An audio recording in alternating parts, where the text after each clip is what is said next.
Hey guys, I had a recent question related to monk fruit and stevia and erythritol and xylitol. Which one's the best? Which one's the worst? So let's just talk about these four sweeteners.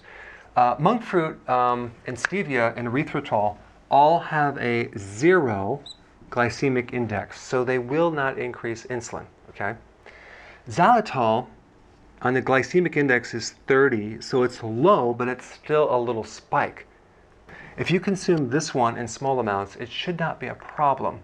Now, I do use xylitol for a lot of different recipes simply because it really tastes just like sugar, okay? Stevia has a little bit of an aftertaste, but this is really good in things like flavoring water and carbonated water to make like a soda.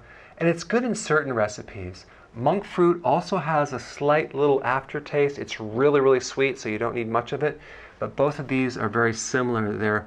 They kind of give a little bit of an aftertaste. They don't really taste 100% like sugar, but they're good in certain recipes, but not in others. I don't really use this one as much. I use stevia a little bit more. Now, erythritol doesn't have the aftertaste, but it definitely does not taste like xylitol. It has more of a cold taste, a cold, sweet taste. But I still use this in recipes because it's great to combine this maybe with this or these two together and to have the right balance. Now, the other point about erythritol is sometimes it's made from corn, which is GMO. So you want to make sure this one is non-GMO. Okay. Same thing with xylitol. This you want this from birch bark and non-GMO. And if you're actually chewing gum, make sure it's xylitol gum, and don't worry about it interfering with your intermittent fasting. It's not going to bump you out of ketosis. It's such a small amount. The gum that you don't want to consume is the gum with aspartame. You want to avoid these artificial sweeteners. These are sugar alcohols, and this is a fruit, and this is from a plant.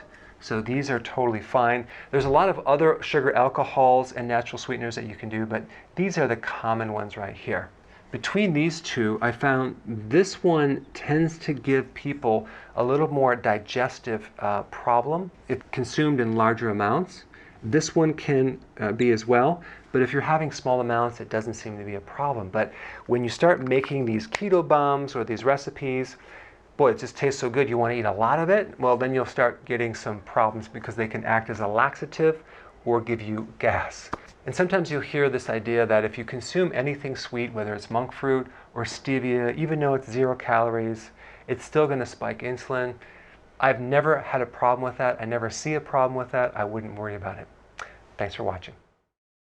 Hey, I appreciate your attention, and if you're enjoying these videos, go ahead and subscribe, and I will definitely keep you updated on future events, live events, and webinars that we're going to do very soon.